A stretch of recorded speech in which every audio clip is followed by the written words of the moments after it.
First, I want to start with a small story. A long time ago, about I think 15 years ago, I was working on a project in Malaysia, and I was staying with one of my friends, in a spare room in his flat. So he used to suggest some movies which I haven't really heard about. Heard in the sense like I wasn't really a movie buff, but he was suggesting some movies. The first one was Shawshank Redemption, right? So, which blew my mind. So, it was laughing organ, which I continued to watch probably only 150 times after that. so that was the first movie I saw, which turned out to be my favorite. So the second movie he suggested, then I thought it cannot get any better. Then he suggested another movie, which at that time, when I went to Malaysia, it was not released in India, or it was kind of banned, and there was talk of it being banned. It was banned in Malaysia as well. But he managed to get a bootleg copy, and then he gave it to me. And I just put it on the CD. He had to start early next morning. He said, "You watch it." And then I was just sitting by myself. That huge big TV he used to have, much bigger than what I had at India at that time. I switched on the movie, and it was Passion of Christ, right? So I wasn't prepared for what I was going to see. Now the first scene, as you know, it starts in Gethsemane, right? When I saw, I'm sure all of us have seen the movie by now, and it's such a moving and it's such a kind of a starting, scene that sets the stage for what is coming later. And because of the vivid portrayal, we almost feel like you've actually seen it a little bit. There's a little bit of things that are not actually there in the Bible, but generally speaking, it is like 80-90% accurate of what is actually portrayed in the Bible. And that is what we are going to actually see today in Luke chapter 22, Jesus praying in the Mount of Olives. I'm going to read that passage and see some 2-3 things that I thought was worth meditating on. Now, the first thing is, I'm going to read from Luke chapter 22, verses 39 to 53, right? Jesus went out as usual to the Mount of Olives, and his disciples followed him. On reaching the place, he said to them, "Pray that you will not fall into temptation." He withdrew about a stone's throw beyond them, knelt down and prayed, "Father, if you are willing, take this cup from me, yet not my will, but yours be done." An angel from heaven appeared to him and strengthened him. And being in anguish, he prayed more earnestly, and his sweat was like drops of blood falling to the ground. When he rose from the prayer and went back to the disciples, he found them asleep. Exhausted from sorrow, "Why are you sleeping?" he asked them. "Get up and pray so that you will not fall into temptation." And continuing from the next section, while he was still speaking, a crowd came up, and the man who was called Judas, one of the 12, was leading them. He approached Jesus to kiss him, but Jesus asked him, "Judas, are you betraying the Son of Man with a kiss?" When Jesus' followers saw what was going to happen, they said, "Lord, should we strike with our swords?" And one of them struck the servant of the high priest, cutting off his ear. But one of them, we read from the other gospel that it was actually Peter. So, but Jesus answered, "No more of this," and he touched the man's ear and healed him. Then Jesus said to the chief priests, or the officers of the temple guard, and the elders who had came for him, "Am I leading a rebellion that you have come with swords and clubs? Every day I was with you in the temple courts, and you did not lay a hand on me. But this is your hour when darkness reigns." Now, as I was mentioning, after we've seen that that movie, and otherwise when we see, it's a very moving portrayal of what Jesus was going through. Right? Jesus was 100% God, 100% man, and then he was suffering, as a man. We could see his anguish to the point that he was actually sweating blood. I mean, it is remarkable. We do not know anyone else who has gone through so much. We all have our levels of difficulties, things that would cause us get into anxiety and worry, and that creates palpitation and whatnot. But Jesus was to the point that he was actually shedding blood. And this was one of the first 5 times that Jesus actually shed blood, right? So, which was the second time was when he was flogged, third time was when the crown of thorns was put on him, and the fourth time was the crucifixion, crucifixion itself. And the last time was when they pierced him on the side. So 5 times Jesus actually shed blood, and this was the first time. This was purely because of the because of his anguish. So that is what Jesus was going through that. And why was he having this anguish? Because he exactly knew what was going to happen. Going to Matthew chapter 20, verse 19, we can see Jesus telling the disciples that the Son of Man will be delivered over to the Gentiles to be mocked and flogged and crucified.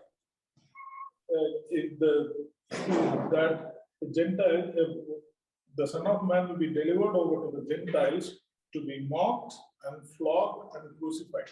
So he knew that these 3 things are going to happen to him. So this was the reason he was having this, his anguish was so much. And then he was actually praying to the Father whether the cup could be, removed from him. He was praying, he was even pleading that, the cup could be removed from him. And Jesus, his obedience to the Father was perfect, 100%.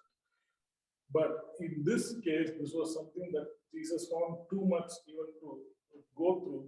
So yet he was praying to God, if there's any way that the cup can be removed from him. Now, what cup are we talking about? Now, I just want to kind of compare this to another incident, right? And see which we all might remember, which is like James and John are sons of Zebedee, right? In Matthew 20, we read about an incident where his their mother, goes to Jesus Christ and asks him, Lord, when you come in the kingdom, can 2 of my sons sit on the right side and left side? Jesus said, well, it's not up to me. Yet he is also asking him a question. Can you drink the cup from which I'm going to drink? And they said, of course we can. They don't know what they started mentioning about. But Jesus answers them, you will indeed drink from my cup. He didn't say you will drink from the cup that I'm going to drink, but you will indeed drink from my cup. So what is actually happening here is Jesus is taking the cup that originally belongs to us, which is the cup of the result of our sins, our wickedness, our the sins that we inherited and whatnot. That is, full of filth, grime, dirt. And then the actual exchange that is happening is that Christ is giving us his cup, where we are able to enjoy his goodness, his righteousness, his holiness, everything in God. So that is the exchange that is happening there. When I was reading about this, I was thinking probably Jesus had a smile on his face. Can you drink from the cup that I'm going to drink?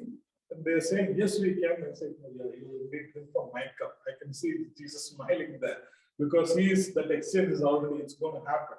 So that is what's happening. That's the thing that is happening in portrayal. Jesus is actually exchanging his cup with us and taking our cup. The first step before the actual crucifixion is happening. When I was going through this passage, I thought there are 3 obvious things that we can actually, look at. So, which is what I'm trying to probably discuss today. Now, though Jesus was anxious about this to the point of, shedding blood, I can't even believe how much it would have been. Even though it was in the blood, he still obeyed God, right? Now, obedience is kind of a slightly controversial subject these days because nobody wants to obey. They want to be persuaded, they want to be explained to, they want to understand what's going on. Obedience involves 2 kinds. One is there is the trust element, and then there is also a humbling element. I feel, right? So if those 2 are not involved in the process, it is very difficult to actually obey someone. Now, don't get me wrong, I'm proud about India in a lot of different things, for a lot of different things, but not for this, the Indians' driving skills. Right?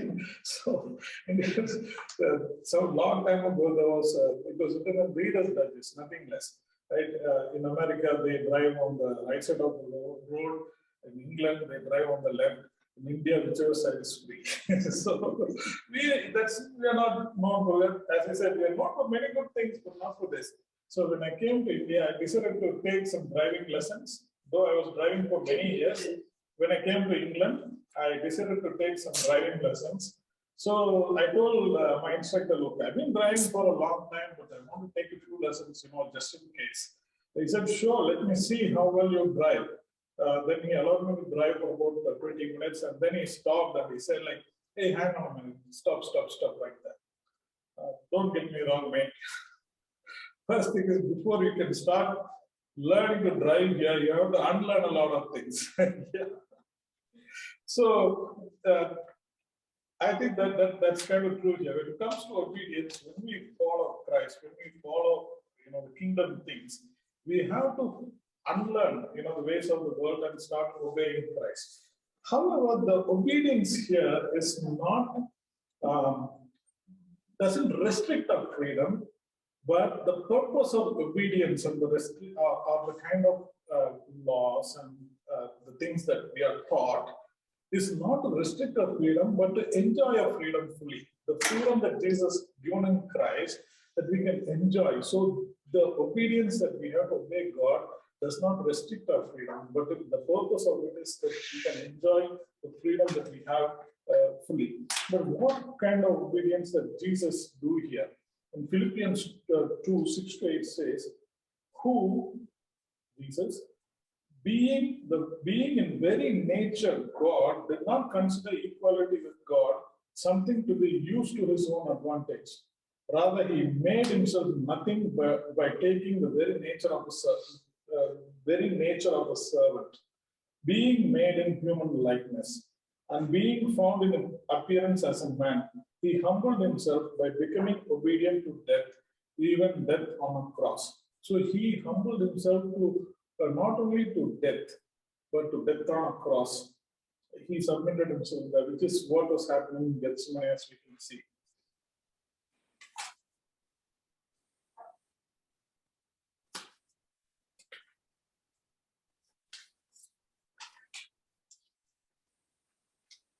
So, and also in terms of obedience, I want to share another small incident that happened in my life. I originally am from an Anglican background, so the equivalent of COE, COP here is CSI in India, Church of South India, so which is where we are going like generations. We even have some vicars from our family who are ministering there. Now, I've had child baptism, and I became a committed Christian, but I couldn't get the idea of immersion baptism. Baptism was something that I had difficulty getting around my head. I already had a baptism, but I need one more, or what is there for me to decide? Anyway, so this was the case, and we were attending a course equivalent to the Alpha course. It's called Foundation course in India. So we were attending that course, and then the person who was teaching gave us an example. Like there was there was a business, an industry company in India. So there they suddenly brought in they used to have a paper timesheet, and at that point, 20 years ago, they brought in electronic timesheet. So which means everyone who was working there had to go on tap and go in. So till that time, the timesheets were maintained for the workers, the laborers, but the managerial, suits, as we say. They didn't have to they didn't have to sign anything. They could go in and come out, just believe that they were doing their job. But when the system came, they all had to go and tap the electronic, fob keys, and then they would know that what time they're coming in, what time they're going out. So obviously there was a lot of rebellion. So the day came, there was so much of murmurs. People were saying, oh, I'm not going to do, it's not for us, not for the guys who are in the office and all that. And the day came and people were all like hanging outside thinking who's going to tap and all that. So the boss came sliding to the place. He took his fob key, he tapped first and he went to his room and everybody followed. So the person who was teaching about baptism said, like, Jesus had his baptism, what's your problem? So that same week I told him, yeah, I'm going to be baptized as well. So obedience in this, Jesus is leading us, here in obeying the things of God. So that is something for us to actually think about. And just one side note that I would like to say is that sometimes obedience to God is not just obeying His will, but also sometimes obeying to people on whom God's authority rests, like say a pastor, right? So it is like in a certain, there are caveats there. I don't want to make this all universal or bring in any new doctrines, but at the same time, I'm saying like there are sometimes God's authority rests with some people as well, for something for us to think about. And the second point that I really was thinking about in this passage was Jesus is teaching us about prayer in an angle that normally we don't think about. Us, we're all mature Christians, and of course we have. I'm saying in the general sense. So, which is that Jesus asking them to pray so that they don't fall into temptation. So, the purpose of temptation is, people might potentially commit sin. But in James chapter 1, verse 14, it says, but each person is tempted when they are dragged away by their own evil desire and enticed. So, which means there is, I again remember seeing one sort of an example for this verse or an illustration where a man is walking around with a sort of a hook in his back, right? So, if somebody wants to pick him up, they can just pull him up by the hook. So, it is like the point was that it was like an evil, the evil desire that, yes, as human beings we might have. But here Jesus, what he's saying is that they don't fall into temptation. So prayer not only is a tool for us to speak to God, to get what we want, or to make our supplications, but it is also a tool that would help us to not fall into temptation.